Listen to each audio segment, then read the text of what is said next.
My brother publicly mocked me as a failure who only matters for money while my parents laughed, so I quietly cut off the funding, let the safety net collapse, and watched the golden child beg when consequences finally hit. I, 34, male. And I've been the family disappointment since the moment I could walk. My older brother, Derek, 36, male, was everything parents dream about in their perfect son. Star quarterback in high school with multiple scholarship offers, business degree from State University, naturally charismatic personality that could light up any room. The guy was basically born with a silver tongue and golden touch. Teachers loved him despite mediocre grades. Coaches fought over him despite average athletic ability, and girls followed him around like he was some kind of celebrity. He had this effortless charm that made people want to be around him and help him succeed. Me, I was the weird kid who spent entire weekends in the garage building birdhouses, fixing broken appliances, and teaching myself electrical work from library books. While Derek was throwing parties and being homecoming king, I was learning carpentry techniques and studying building codes. Not exactly what screams future success to most suburban parents, especially when your other son is getting recruitment letters from college football programs. My parents weren't outright cruel or abusive. They fed me, clothed me, made sure I did homework and chores, but the favoritism was so obvious it might as well have been written in neon lights across our front yard. Derek could literally fail 3 classes in a semester and they'd blame the teachers for not understanding his unique learning style or having unrealistic expectations. Meanwhile, I could build an entire deck addition for our backyard at age 16, complete with proper permits and everything, and get a quick nice job before they shifted conversation back to Derek's latest football game. Derek got new cars for birthdays while I got gift cards to Home Depot. Derek's accomplishments went on the refrigerator and social media. Mine got filed away in some drawer. When Derek needed money for spring break trips or new clothes, it appeared instantly. When I needed materials for projects or tools for my growing skill set, I had to earn every penny myself through odd jobs and summer work. Here's where my story takes an interesting turn, though. While everyone automatically assumed Derek would be the successful one based on charisma and social skills, I was quietly building something real and sustainable. I started doing odd jobs around our neighborhood in high school, basic home repairs, small renovations, helping elderly neighbors with projects their families couldn't handle. Word spread incredibly fast in our small town that there was actually a teenager who knew what he was doing and showed up when he said he would. By 18, I had a waiting list of customers and more work than I could handle alone. By 20, I'd saved enough money to buy my first work truck and start my own legitimate contracting business. Nothing fancy or impressive. Just me, some quality tools, and a reputation for reliability in a market full of flaky contractors who overpromised and underdelivered. But I had 2 major things going for me that most competitors didn't. I was obsessively reliable and genuinely skilled at what I did. Small-town contractors who actually show up on schedule, finish projects when promised, and do quality work. That's rarer than finding buried treasure in your backyard. The business grew steadily through word-of-mouth referrals. I started with simple bathroom renovations and kitchen remodels for middle-class families, then graduated to complete house flips for real estate investors. Eventually moved into commercial projects like office renovations and small retail build-outs. By 25, I was running a crew of 8 full-time employees and regularly pulling contracts worth low 6 figures. But the real breakthrough came from understanding market opportunities that others missed. While established contractors were fighting over the same profitable projects, I started buying distressed properties at foreclosure auctions, renovating them myself using my crew during slow periods, then either flipping them for substantial profits or converting them to rental properties for ongoing income. My first rental property purchase at 26 was a complete disaster on paper. I bought a foreclosed duplex for $45,000 that needed another $25,000 in renovations just to make it habitable. Everyone thought I was crazy for taking on such a project. 6 months later, I was collecting $1,400 monthly rent from both units, generating over $16,000 annually from a $70,000 total investment. That was my light bulb moment about building wealth through real estate. Fast forward to today. I own 23 rental properties across 3 counties, run a contracting business that generates approximately $850,000 in annual revenue, and my personal income last year exceeded $285,000. Not exactly the failure everyone expected from the weird kid wasn't social enough for college parties. Derek, meanwhile, has been bouncing between various sales jobs for the past decade, like a ping-pong ball. He is currently selling insurance policies and driving a 2018 Honda Civic with 150,000 miles and a questionable transmission. He still talks constantly about his big break that's perpetually just around the corner, usually involving some get-rich-quick scheme he learned about from a podcast. But the real story that brings us to today's nuclear revenge starts 3 years ago when Derek married Brittany. And sweet mother of pearl, this woman is something else entirely. Brittany, 28 female, represents what happens when unchecked entitlement collides head-on with complete delusion about reality. She grew up as the spoiled princess of parents who went bankrupt trying to maintain wealthy appearances. And now she expects the exact same lavish lifestyle despite contributing absolutely nothing productive to society or her own household. This woman has never held a legitimate job for longer than 3 months in her entire adult life. Her resume reads like a comedy sketch. Social media consultant for her friend's failed boutique that lasted 6 weeks. Brand ambassador for some pyramid scheme selling overpriced weight loss shakes. Lifestyle influencer with 847 followers, half of whom are bots. An event coordinator for her cousin's wedding that ended in disaster. She spends her days taking 40 photos of the same outfit from different angles, complaining about how expensive everything has become, while refusing to work anywhere that might require actual effort or accountability, and planning elaborate vacations that someone else will inevitably have to fund. Derek is completely and utterly under her spell in the most pathetic way. She's somehow convinced him that being her full-time financial provider represents traditional masculinity and real love, while she sits at home ordering $30 worth of DoorDash for lunch and researching $500 handbags she needs for her Instagram content. The confident, independent guy I grew up with transformed into a walking doormat who asks permission to buy his own lunch and apologizes for working overtime to pay their bills. It's honestly painful to witness.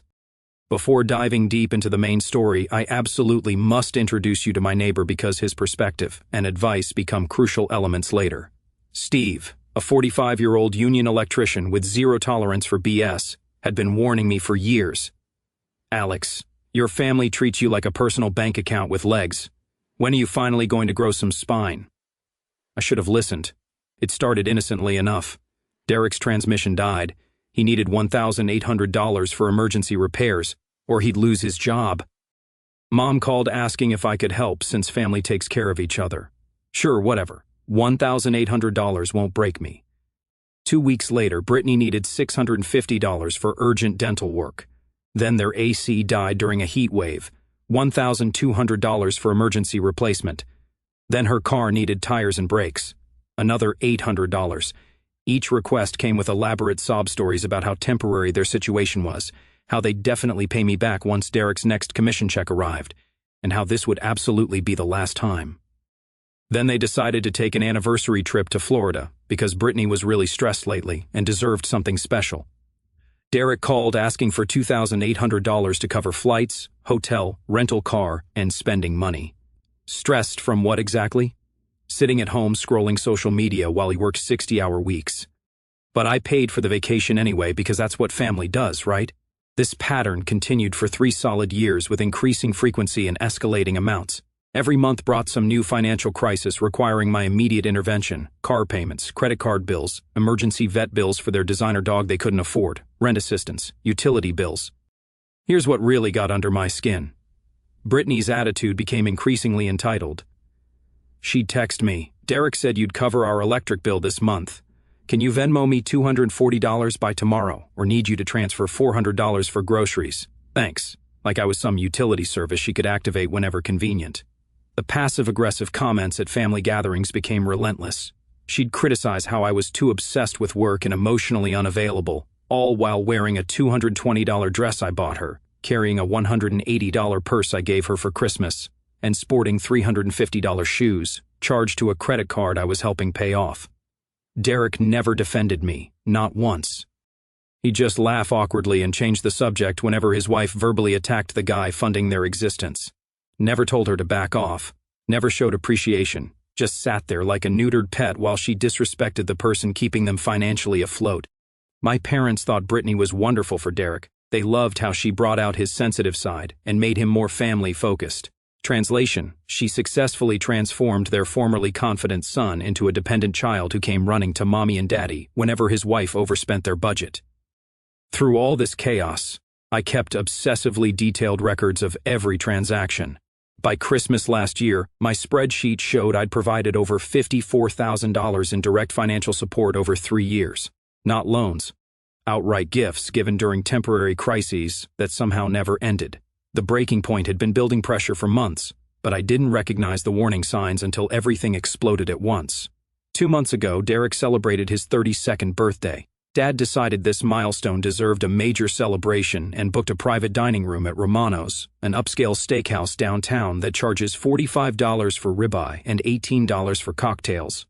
The kind of place that makes middle-class people feel sophisticated while systematically emptying their wallets. 20 people attended: immediate family, cousins, family friends, plus Derek's work colleagues that Brittany insisted on inviting to expand their social network. Dad was acting like a big shot, telling everyone how proud he was of his successful son. I showed up wearing my best charcoal suit, brought Derek a $280 bottle of Japanese whiskey he'd been wanting, and prepared to celebrate despite our complicated relationship. Brittany was already working the room like she was hosting a charity gala, wearing what I later discovered was a $420 dress, bought specifically for this occasion using credit cards. Naturally, she was also sporting the diamond tennis bracelet I'd given her last Christmas, the one that cost me $750. The entire evening, she held court like some socialite celebrity, talking animatedly about their upcoming California vacation, funded entirely by yours truly, their ambitious plans to buy a house using what down payment exactly, and her various business ventures selling face masks to her 13 Instagram followers. The atmosphere was genuinely pleasant and celebratory. Derek was being his usual charming self. Everyone was laughing at his stories. The whole extended family seemed to be having a wonderful time. Then came dessert service and the inevitable toast portion. Dad kicked things off with his standard proud father speech. A few cousins shared humorous childhood memories. Derek's boss said kind words about his work performance and potential for advancement. Everyone was feeling good, celebrating Derek's milestone birthday. Then Brittany stood up with theatrical flair. She'd been drinking diet soda all evening since she doesn't consume calories after 6 p.m., but she gets extra bold and attention-seeking when she's the center of focus. She was holding a crystal glass of sparkling apple cider, working the room like she was accepting an Academy Award. "I just want to say how incredibly blessed I am to have found Derek," she began. A real man who truly understands what actually matters most in life. Standard supportive wife material so far, right? But then she continued with increasing confidence and volume. "It's so refreshing to be with someone who has genuine emotional intelligence and depth, someone who understands that real success isn't just about accumulating money or hiding behind work projects to avoid real human connection." I could feel this heading somewhere uncomfortable because honestly, she said, looking directly at me with this condescending smile, some people think that having money automatically makes them important or interesting or worthy of respect. But what actually matters is authentic human connection, real love, genuine family values. The room was getting noticeably tense. People were looking back and forth between her and me, clearly sensing brewing conflict. "I mean, just look at Alex, over there," she continued, gesturing toward me dramatically. "All that money, all those rental properties, all those business accomplishments, and what does he really have to show for it? He's still completely alone, still working obsessively every weekend, still too socially awkward and emotionally unavailable to build any meaningful relationships." The entire table went completely silent. Derek was suddenly fascinated by his dessert plate. My parents were staring at the wallpaper like it contained universal secrets, but Brittany was just getting started. "It's actually kind of sad and pathetic when you really think about it," she said, her voice dripping with fake sympathy. "Like, we all appreciate that Alex helps out financially sometimes, and that's nice, I guess, but you can't purchase your way into being relevant or respected. You can't buy a personality or genuine human connections." She paused for maximum dramatic effect, that smug expression getting wider. "I guess some people are just naturally destined to be supporting characters in other people's stories, background players who show up with their wallets open, but nobody actually wants to spend real time with." And she raised her glass with theatrical flourish for the final blow. "So, here's to Derek, my amazing husband, who chose authentic love over empty materialism, real relationships over profit margins, and genuine success over whatever sad, lonely existence that represents." She waved dismissively in my direction. like I was something unpleasant she'd stepped in. The silence that followed felt like hours. I sat there processing what had happened while 20 pairs of eyes watched my reaction. This unemployed, debt-ridden, credit card-maxing leech had just systematically destroyed my character in front of my entire extended family at a dinner I was secretly paying for while wearing jewelry I'd bought her. Derek finally looked up with obvious discomfort. "Britt, maybe that was a little harsh." "No," I said calmly, standing up slowly while maintaining eye contact with her. "Please don't interrupt her. I want to hear absolutely everything she has to say about my character and life choices."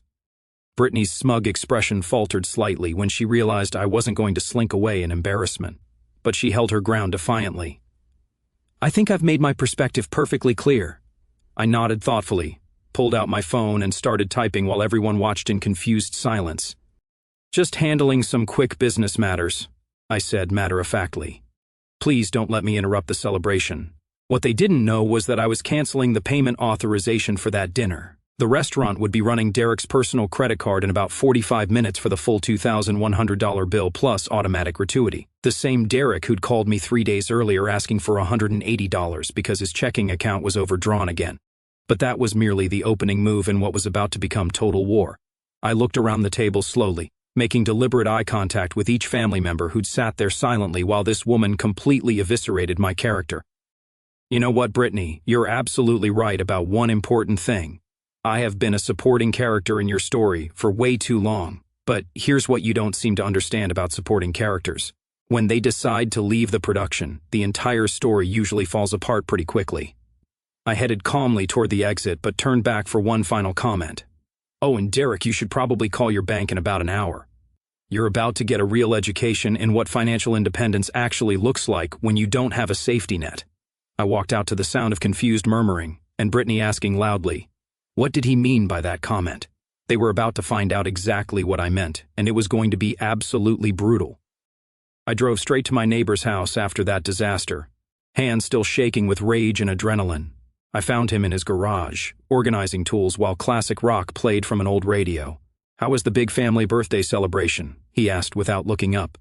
"Remember what you've been saying for months about growing some spine and shutting down their financial exploitation?" Now I had his complete attention. He set down his tools and turned to face me with a knowing grin. "Oh man, what happened? You look like you're ready to burn something down." I told him absolutely everything, every detail of Brittany's calculated character assassination, the family's cowardly silence during my public humiliation, the complete disrespect after years of financial support. By the time I finished, he was leaning against his workbench, shaking his head in disgust. "Alex, let me tell you something. As someone who's been married 18 years, if my wife ever talked to my brother like that in public, especially my brother who'd been supporting us financially, I'd shut that down immediately and demand an apology." The fact that Derek just sat there like a mute makes him equally guilty. He grabbed 2 ice-cold sodas from his mini fridge, handing me one while gathering his thoughts. "You know what your fundamental problem has been? You're too generous for your own good. You've been enabling these people for years without any boundaries or consequences, and now they think your money is their automatic birthright. They have zero respect for you because you've never demanded any." He was absolutely right, and I knew it. "So, what's my move here?" I asked, genuinely seeking his advice. My neighbor smiled, and it definitely wasn't pleasant.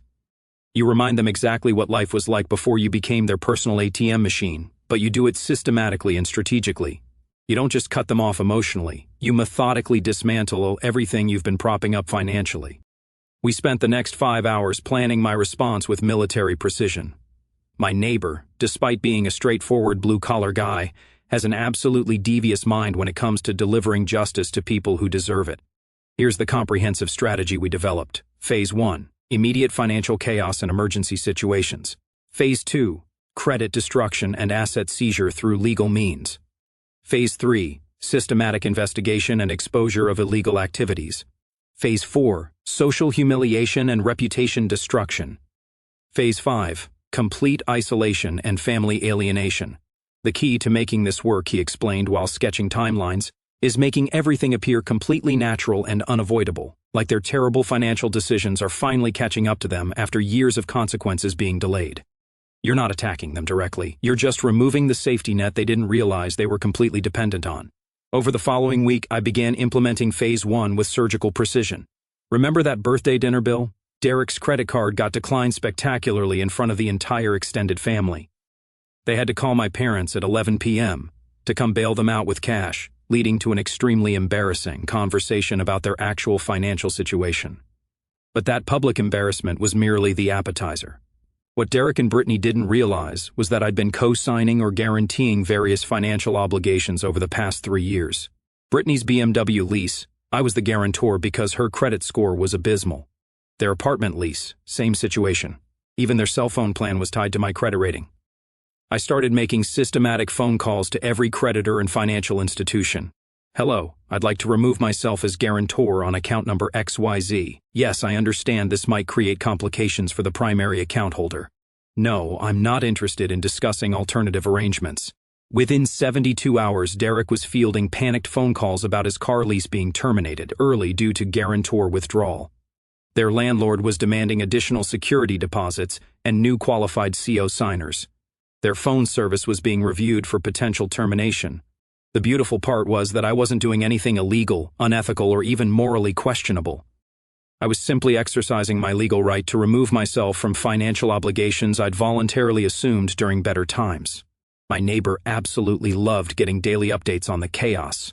Every evening, I'd stop by his garage and report the latest panicked text message from Derek or confused voicemail from my parents. "This is better than any television drama," he'd say, grinning widely while sipping his evening soda. "You should seriously document this whole thing for posterity." 3 weeks after the birthday dinner disaster, Derek finally worked up the courage to call me directly instead of going through our parents. "Alex, what the heck is happening with all our accounts and credit arrangements? Our landlord is saying we need additional security deposits and new qualified guarantors by next month. The BMW dealership wants to completely modify our lease terms or terminate early. I've got credit card companies calling every day about payment schedules and account reviews." I let him ramble and panic for about 8 minutes, just listening to the mounting desperation in his voice. Finally, I interrupted his anxious monologue. "Derek, I'm genuinely confused about why you're calling me with questions about your personal financial problems and credit obligations. Because what do you mean? You're the one who's been helping us with all this stuff, and now suddenly I'm the one who's been what exactly? Enabling your wife's shopping addiction and your complete inability to budget responsibly for basic adult expenses. Yeah, that's definitely over permanently. Alex, come on, man, we're family here." Brittany didn't mean anything serious by what she said at dinner. She was just trying to be funny and maybe got a little carried away with, she meant every single word that came out of her mouth and we both know it. But that's not even the main issue anymore. Then what is the issue? What's really going on here? I paused for maximum dramatic effect. The issue is that I finally realized she was completely right about everything. I was just a pathetic supporting character in your story, providing financial services while getting no respect or appreciation. But supporting characters don't have to stay in productions they don't enjoy watching. What does that even mean in practical terms? It means you're about to discover what your story looks like without me playing a role in it anymore. I hung up and immediately blocked his number. That evening, my phone exploded with increasingly frantic messages. Derek calling from different numbers, Brittany texting from her account, my parents calling every 20 minutes, even extended family members who'd heard rumors about some kind of family financial emergency. Look at this insanity. I showed my neighbor the endless stream of messages. 3 years of financial support ending and suddenly I'm the villain destroying the family. "That's exactly how it always works with entitled people," he said, opening another cold soda. "People get comfortable with your generosity extremely quickly, but they never adjust to it ending gracefully." Brittany had even lowered herself to sending me direct text messages. "Alex, I think there's been a huge misunderstanding about everything. Derek told me about your conversation, and I think you completely misinterpreted what I said at dinner. I was just joking around with family the way we always do. Can we please talk this through like adults? Too little, too late, sweetheart. You showed your true colors in front of everyone.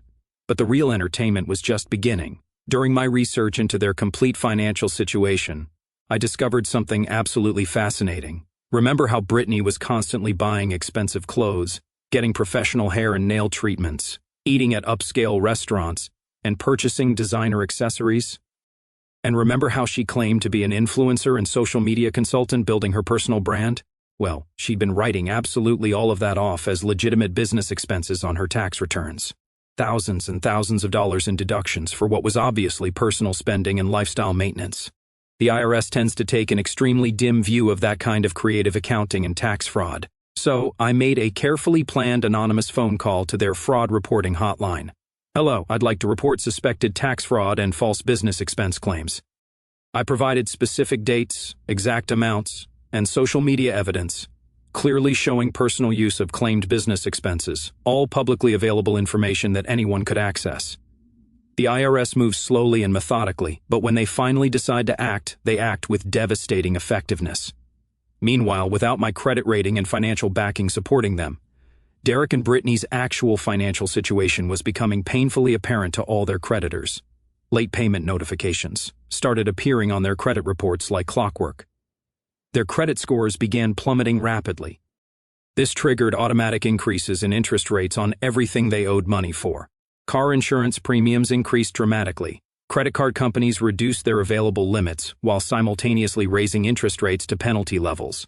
The financial death spiral had officially begun with increasing momentum, and they still didn't fully understand that I was systematically orchestrating their destruction. 6 weeks after the birthday dinner confrontation, Derek and Brittany were in complete panic mode about their deteriorating situation. They'd been forced to move out of their apartment when they couldn't meet the new guarantor requirements, were temporarily staying in my parents' spare bedroom, and Derek was working overtime every possible hour trying to cover bills that had suddenly tripled due to interest rate increases. Brittany had stopped posting her lifestyle and fashion photos on social media entirely. Pretty hard to maintain an influencer image about luxury living when you're sleeping in your in-laws' spare bedroom and wearing the same 5 outfits repeatedly. But I was nowhere near finished with my systematic destruction of their lives. Remember those 23 rental properties I mentioned owning? Well, I'd been strategically smart about diversifying my business investments beyond just real estate. One of those investments was a significant partnership stake in a property management company that handled rental applications and tenant screening throughout our entire metropolitan area. Guess who their biggest corporate client was? The real estate investment company that owned Derek and Brittany's former apartment complex, plus about 40 other rental properties in surrounding counties. I made a strategic phone call to my business partner about expanding our services. "Hey, remember that enhanced tenant screening system we've been developing for the past year? I think it's finally ready for comprehensive field testing across all our client properties." Within 1 week, Derek and Brittany's names were permanently flagged in the regional rental screening database as high-risk tenants. Their recent eviction, rapidly deteriorating credit scores, and history of requiring guarantors had caught up with them. Suddenly, they couldn't qualify for apartment rentals anywhere within 50 miles. Meanwhile, the IRS investigation was gaining serious momentum. Brittany received her first official letter requesting comprehensive documentation for all her claimed business expense deductions over the past 3 tax years. Then a second letter, then a formal audit notice requiring her physical presence at their downtown office. My neighbor was absolutely fascinated during our evening updates. "Alex, you've evolved into a strategic mastermind of revenge. This is some seriously next-level justice being served here, but my masterstroke was still coming. During my detailed record-keeping, I discovered something particularly interesting about Derek's financial activities. He'd been using my home address for various business and financial documents over the years. This meant I'd been legally receiving copies of his personal mail for years without really paying attention. One piece of that mail turned out to be especially intriguing when I finally examined it carefully. Derek had apparently applied for a small business loan 8 months earlier, using significantly inflated income figures and claiming to own business assets he definitely didn't possess. The loan was for $32,000, supposedly to start a consulting business providing sales training to small companies. That consulting business never materialized. The money had gone directly toward their California vacation, Brittany's shopping sprees, restaurant meals, and general living expenses. No business equipment, no office setup, nothing legitimately business-related. Bank fraud is a serious federal offense with mandatory prison time. I carefully photocopied every single document and sent a comprehensive package to the bank's fraud investigation department, along with detailed documentation proving that Derek's claimed income and business assets were completely fictitious. I also included social media evidence showing how the loan money was actually spent on personal luxury items. The absolute elegance of my systematic approach was that I hadn't actually harmed them directly through any illegal or unethical actions. I'd simply stopped protecting them from the natural consequences of their own choices and reported actual crimes they'd already committed to appropriate authorities. 2 months after that disastrous birthday dinner, their entire existence had completely collapsed. Brittany was facing serious tax fraud charges with potential prison time. Derek was under active federal investigation for bank fraud. They were both unemployed, essentially homeless, and completely financially devastated. And the most satisfying part, they still hadn't figured out that I was systematically orchestrating their destruction from behind the scenes.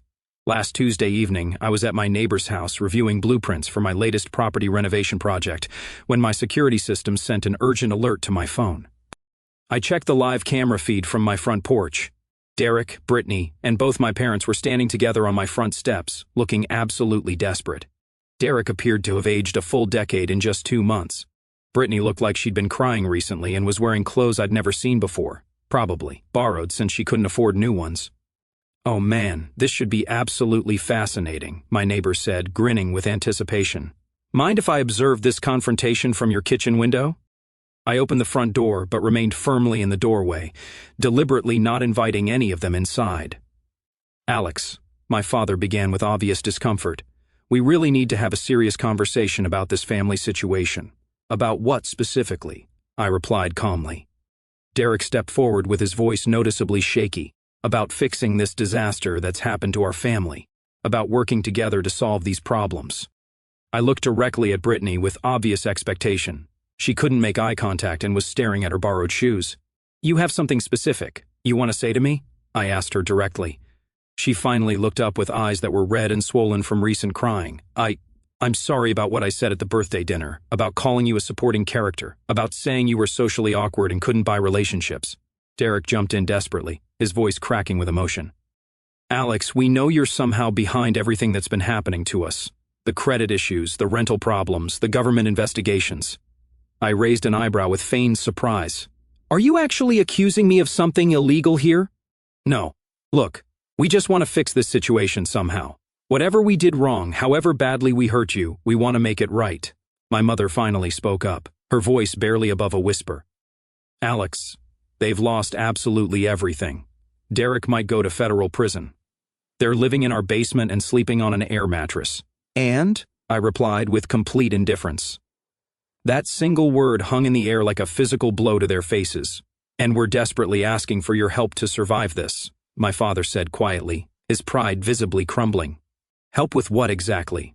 Be specific about what you're asking." Derek's voice actually cracked with desperation. "Everything. Legal fees for the criminal defense attorneys, money to pay the tax debt and penalties, somewhere decent to live while we figure this out. We have absolutely nothing left, Alex. Nothing at all."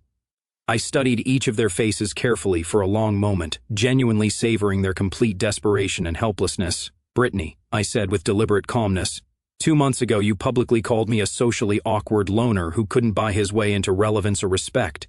You said some people are just naturally destined to be supporting characters in other people's stories. Do you remember saying exactly that?" She nodded miserably while tears started flowing again. "So here's exactly what's going to happen. Nothing. I'm going to do absolutely nothing to help any of you with these problems. Because Brittany was completely right about something important. Some people are naturally supporting characters. But what she failed to understand is that supporting characters can choose to exit the story entirely whenever they want." "Alex, please," Derek begged with his voice breaking completely. "We'll do anything you want. You want to know the funniest part of this entire situation. I didn't actually destroy your lives at all. I just stopped holding them together artificially. Everything that happened, the debt, the fraud, the tax evasion, the lies to creditors, you did all of that yourselves over years. I simply stopped cleaning up your messes and protecting you from consequences." Brittany was sobbing uncontrollably now. "Please, Alex, I'll do anything you want. I'll get a real job and work multiple jobs if necessary." "You'll what exactly? Work? You're 28 years old, and you've never held a legitimate job for longer than 3 months in your entire adult life. What are you realistically going to do? Serve coffee at minimum wage?" "Alex, my father tried one final desperate appeal. They're still family regardless of what's happened." I looked him directly in the eyes without blinking. "Real family doesn't treat each other the way they treated me for years. You want to see what genuine family loyalty actually looks like? It's me walking away permanently from people who took my generosity for granted and transformed it into automatic entitlement. I started to close the door firmly, then paused for one final observation. Oh, and Brittany, you were completely wrong about something else, too. I'm not alone at all. I have genuine friends who respect me, a successful business I built myself, and a life I actually enjoy living. And the best part? None of it depends on people who only value me for my bank account balance. I closed the door with finality. My neighbor appeared from the kitchen with 2 fresh sodas, grinning like he'd just watched the greatest movie ever made. Holy cow, Alex, that was absolutely brutal and perfect. How do you feel right now? I thought about it for a moment, while listening to the muffled pleading and crying from the other side of my door. Like I just removed 200 pounds of toxic dead weight from my life permanently. They remained on my doorstep for a while, but I never opened the door again.